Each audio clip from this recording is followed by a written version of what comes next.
बड़ी breaking story है। इस समय की बहुत बड़ी खबर है। प्रधानमंत्री की शिकायत लेकर कांग्रेस चुनाव आयोग पहुंच गई है और हिंदू देवी देवताओं का नाम लेने पर शिकायत करी है। इलेक्शन कमीशन में कांग्रेस शिकायत लेकर पहुंची है। देवी देवताओं के नाम लेने पर शिकायत है। पीएम के रोड शो की भी शिकायत करी गई है कि इससे लोगों को असुविधा होगी, लोग आएंगे। चुनाव आयोग कांग्रेस पहुंची है सीधा शिकायत लेकर। इस समय की बड़ी ब्रेकिंग स्टोरी है। मेरे साथ बात करने के लिए गौरव भाटिया, सुरेंद्र राजपूत, वारिस पठान, इमरान पाशा, महामंडलेश्वर, महंत नवल किशोर भी जुड़ेंगे कुछ देर के अंदर। लेकिन मैं सीधा रुख करता हूं आपका पाशा साहब और आपसे सवाल पूछता हूं, क्या आपको लगता है कि कांग्रेस पार्टी जो अब लाइन ले रही है और जिस तरह से उन्होंने बजरंग दल को बैन करने की बात करी, जेडीएस ने बोला it was a non issue, जिसको कांग्रेस ने इशू बना दिया है, आपको लगता है? क्योंकि कुछ देर पहले डीके शिव कुमार हनुमान जी की पूजा करने के लिए मंदिर पहुंच गए हैं, अब से कुछ देर पहले।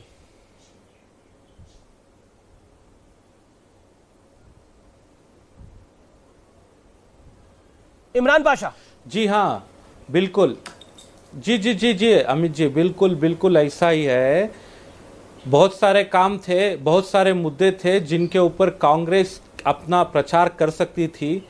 ये जो बजरंग दल का मुद्दा इन्होंने बीच में लाया, जो पीएफआई का मुद्दा बीच में लाया, ये इररिलेवेंट था अब के लिए, फिलहाल के लिए, कर्नाटका के चुनाव के लिए, क्योंकि कर्नाटका के चुनाव के बहुत सारे मुद्दे हैं और वो कांग्रेस को भी पता है और वो बीजेपी को भी पता है और जेडीएस को भी पता है। लेकिन ये जो नेशनल पार्टीज हैं, इनको, जैसे कि मैंने आपको बताया था पहले भी, इनको मुद्दों से कुछ मतलब नहीं है। इनको हमेशा बीजेपी तो हमेशा बीजेपी तो हमेशा सबसे पहले रहती है धर्म की राजनीति करने में, और कांग्रेस ने भी इस बार वही सिक्का खेला था, लेकिन वो सिक्का उन्हें ही खुद उल्टा पड़ गया है। क्योंकि इस बार के चुनाव में इन्होंने जो मैनिफेस्टो में ये लिया है, ये सरासर गलत है। अगर आपके दिल में है, अगर आप करना चाहते थे, तो आपकी सरकारें दूसरे स्टेट्स में भी हैं, कर्नाटका में भी आपको दिया गया था मौका, और आने वाले दिनों में अगर आपकी हुकूमत कहीं पर आती है तो वहां पर कीजिए था।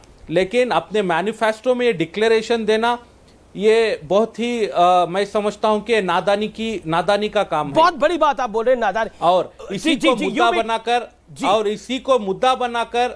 मिनट और इसी को मुद्दा बनाकर बीजेपी यहां पर जो धर्म का कार्ड खेल रही है, मेरी नजर में यह भी गलत है। आपने दोनों बातों पे मूल सवाल उठाया है। मैं सीधा रुख करता हूं सुरेंद्र राजपूत। अब तो कांग्रेस की लोकल लीडरशिप भी रियलाइज कर रही है कि ये एक ब्लंडर हो गया है। डीके शिव कुमार हनुमान मंदिर जा रहे हैं, हनुमान जी के आगे प्रार्थना कर रहे हैं, हो सकता है वो पहले भी करते हो, लेकिन कैमरा यूनिट्स के साथ जा रहे हैं। Point number 1। पॉइंट नंबर 2, वो कह रहे हैं अब हम मंदिर बनाएंगे सत्ता में आने के बाद, जो कि आपके कहीं मैनिफेस्टो का पार्ट नहीं था। जेडीएस के नेता कह रहे हैं कि आखिरकार जो नॉन इशू था उसको इशू क्यों बनाया, इतनी बड़ी नादानी क्यों कर दी। वीरप्पा मोइली भी यही बात कह रहे हैं। 3-4 चीजें हैं अमीश भाई। हमने तो कोई पूरे मैनिफेस्टो से आपने उठा करके एक लाइन उठाई, और उस एक लाइन में जिसमें हमने ये लिखा था कि एनी इंडिविजुअल, ऑर्गेनाइजेशन या और ग्रुप्स जो भी हेट्रेट फैलाएंगे, कम्युनल टेंशन बात करेंगे, कम्युनल टेंशन की बात करेंगे, गैर संवैधानिक बात करेंगे, चाहे वो बजरंग दल हो या पीएफआई, उनको बैन करेंगे या उनके खिलाफ कठोर कार्रवाई करेंगे। एक लाइन हमारी ये थी, इसको चाहे तो आप उसी लाइन ने तो बवाल कर दिया। उसी में अब आप हो गए। अरे सुन तो लीजिए प्रभु, आप हमें डरा देते हो। आप सुनो ना, आप तो अभी गौरव भाटिया बीच में बोलने लगेंगे।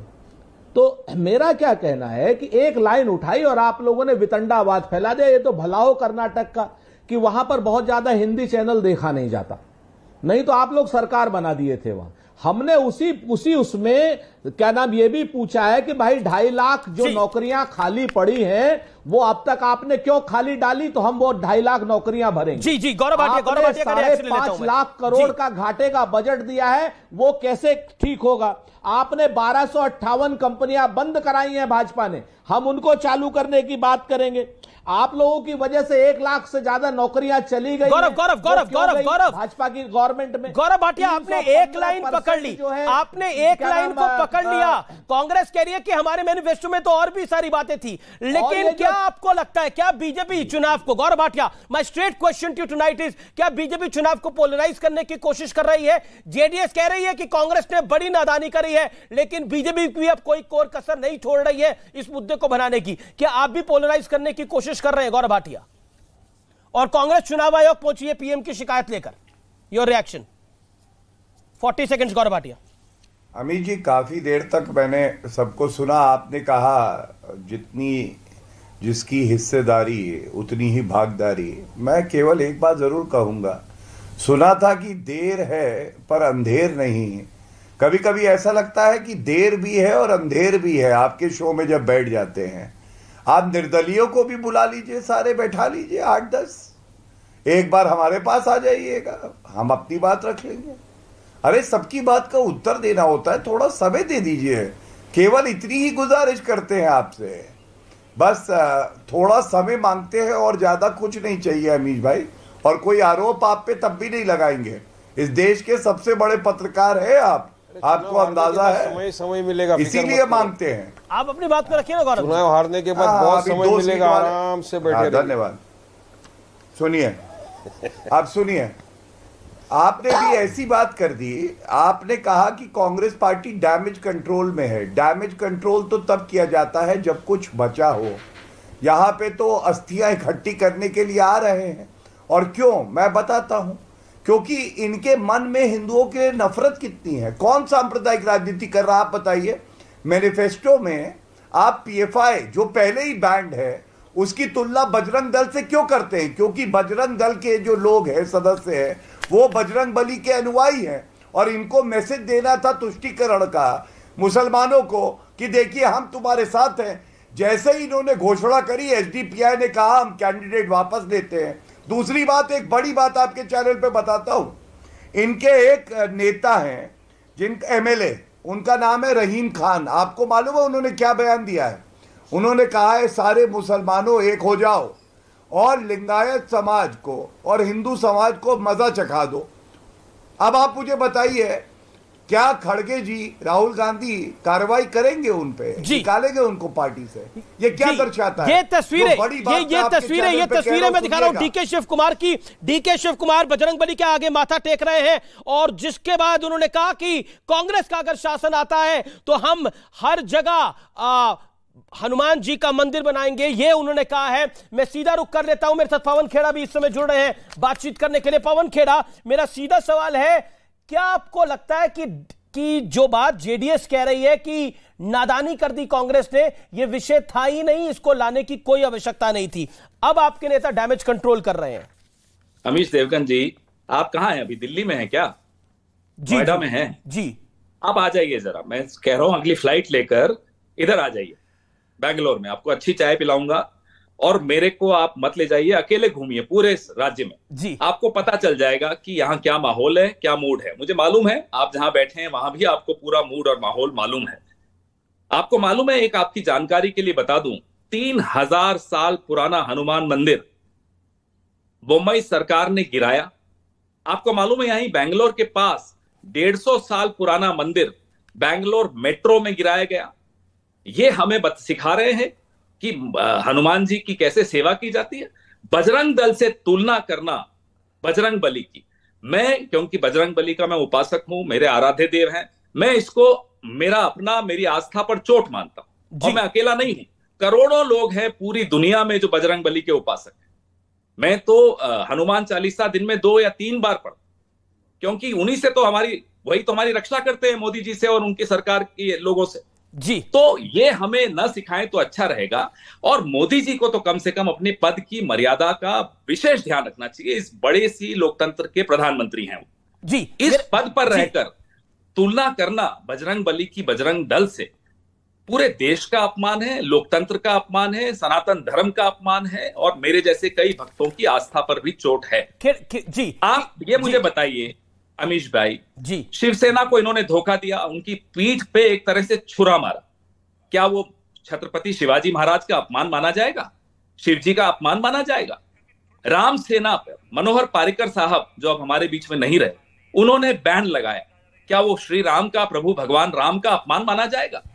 आप ये सब सवाल आज बीजेपी से पूछे गए हैं। जो षड्यंत्र भाजपा रचती है जी, सम्राट अशोक गौतम बुद्ध के सबसे प्रिय भक्त थे, तो क्या ये गौतम बुद्ध का अपमान माना जाएगा? एक सवाल, मेरा नाम पवन खेड़ा है, सुनिए, मेरा नाम पवन है जी।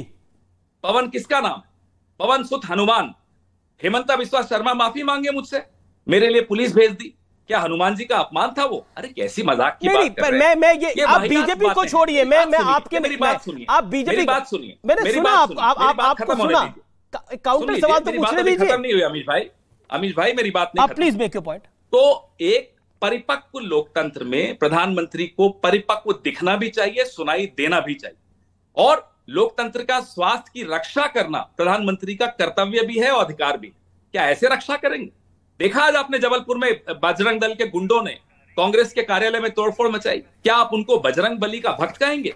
लानत है ऐसे लोगों पर जो इस तरह की हिंसा करते हैं। कम से कम मेरे धर्म को, मेरे हनुमान, लेकिन इन जैसे कोई भी हिंसा करे वो गलत है। लेकिन मैं ये बात क्यों कह रहा हूं, क्योंकि आचार्य प्रमोद कृष्णम कहते हैं जहरीला सांप अभी तक गले में पड़ा हुआ था, बजरंग बली को छेड़ने की क्या जरूरत थी, उनकी पूंछ में आग लगाने की क्या जरूरत थी? वीरप्पा मोइली, राज्य सरकार के पास बजरंग दल पर बैन लगाने का अधिकार नहीं है। वीरप्पा मोइली ये बात कह रहे हैं। डीके शिव कुमार कह रहे हैं सत्ता में आए तो हम बजरंग बली का मंदिर बनवाएंगे। लग रहा है कांग्रेस डैमेज कंट्रोल करने की कोशिश कर रही है। जेडीएस कह रही है कि कांग्रेस ने नादानी करी है। Your take. मैं बताता हूं जी। डैमेज कंट्रोल तो हम कर रहे हैं, लेकिन वो डैमेज किसने किया वो मैं बता रहा हूं। डैमेज उन्होंने किया जिन्होंने 3000 साल पुराना मंदिर तोड़ा, जिन्होंने 150 साल पुराना मंदिर तोड़ा, जिन्होंने 36,000 मंदिर इस राज्य में अकेले कर्नाटक में पिछले 4 साल में तोड़े। जी हां, वो डैमेज कंट्रोल तो हम करेंगे। हम तो वो डैमेज कंट्रोल भी करेंगे जो 40% कमीशन ले लेकर जो हालत कर दी इन लोगों ने कर्नाटक सरकार की। ऐसे तो नहीं जगदीश शेट्टार छोड़कर आ गए, पुराने मुख्यमंत्री, पूर्व उप मुख्यमंत्री, ये सब छोड़कर अगर आ रहे हैं तो वो सब डैमेज कंट्रोल कर रहे हैं। कौन सा डैमेज? जो इस राज्य की जनता को हुआ है, जो यहाँ के बेरोजगार नौजवान को हुआ है। आप सोचिए, 400 रुपए का सिलेंडर 1107 रुपए में बिक रहा हो, डैमेज तो हम सब की जेबों को हुआ है। कर्नाटक के 6.5 करोड़ लोगों को जो डैमेज हुआ है, हम उसको कंट्रोल करने आ रहे हैं। इसीलिए आपको मैं आज लिख कर देकर जा रहा हूं, 13 तारीख को फिर मिलेंगे जी। भारी बहुमत से कांग्रेस की सरकार आ रही है ताकि लोकतंत्र को जो डैमेज हो रहा है उसको कंट्रोल किया जा सके। अगला सवाल एसडीपीआई के नेशनल जनरल सेक्रेटरी इलायस तुम्बे ने बोला है कि हमने अपनी 100 से कम सीटें यानी 16 सीटों पे हम इसलिए कंटेस्ट कर रहे हैं क्योंकि हम बीजेपी को निपटा सके और कांग्रेस का शासन ला सके। बीजेपी का आरोप है इस पूरे विषय के ऊपर कि एसडीपीआई और कांग्रेस का साइलेंट गठबंधन हो गया है। Your take. मैं आपको इसका भी जवाब देता हूं जी। हमारे सबसे वरिष्ठ मुसलमान जो नेता यहां लड़ रहे हैं, उनके खिलाफ एसडीपीआई चुनाव लड़ा रहा है, और आप हमें कह रहे हैं एसडीपीआई हमारी मदद कर रहा है। वो कह क्या रहे हैं वो छोड़िए, जो कर रहे हैं मैं वो आपको बता रहा हूं। जो सबसे महत्वपूर्ण लीडर्स हैं, हमारे पुराने दिग्गज मुस्लिम लीडर्स हैं, उनके खिलाफ एसडीपीआई चुनाव लड़ा रहा है। कर दे वापस कैंडिडेट्स। ये क्या जुगलबंदी हमें नहीं समझ में आता। हमें यह समझ में आता है हम सिर्फ और सिर्फ कर्नाटक की जनता को लेकिन 40% कमीशन की सरकार, लेकिन एसडीपीआई उनके जनरल सेक्रेटरी कह रहे हैं कि हमने अपने कार्यकर्ताओं को बोला है वो कांग्रेस पार्टी के लिए कैंपेन करें। क्यों नहीं कैंडिडेट वापस लिया था? पूछिए उनसे, आप पूछिए ना उनसे, या मोदी जी से परमिशन लेके पूछ लीजिए उनसे कि क्यों कैंडिडेट वापस नहीं कर रहे। क्या तरीका है ये? अच्छा ठीक है, आप लीडर्स के खिलाफ, हमारे लीडर्स के खिलाफ चुनाव लड़ते हो और उसके बाद कहते हो।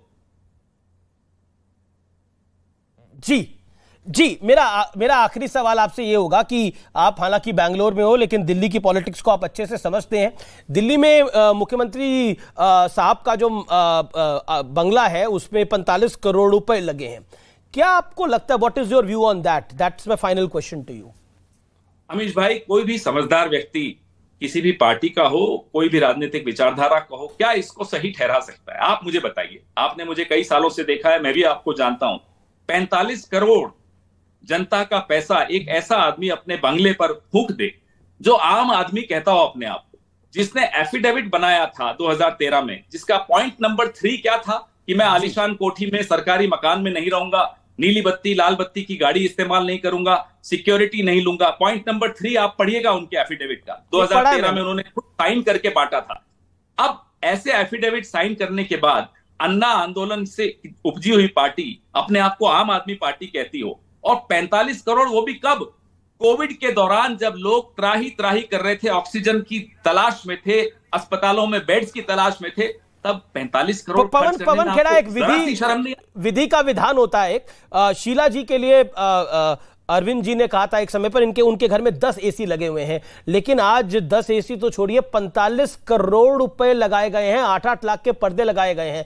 मुझे नहीं पता कि 8 लाख का पर्दा दिखता कैसा है, कभी जाऊंगा तो देखूंगा कि 8 लाख का पर्दा कैसा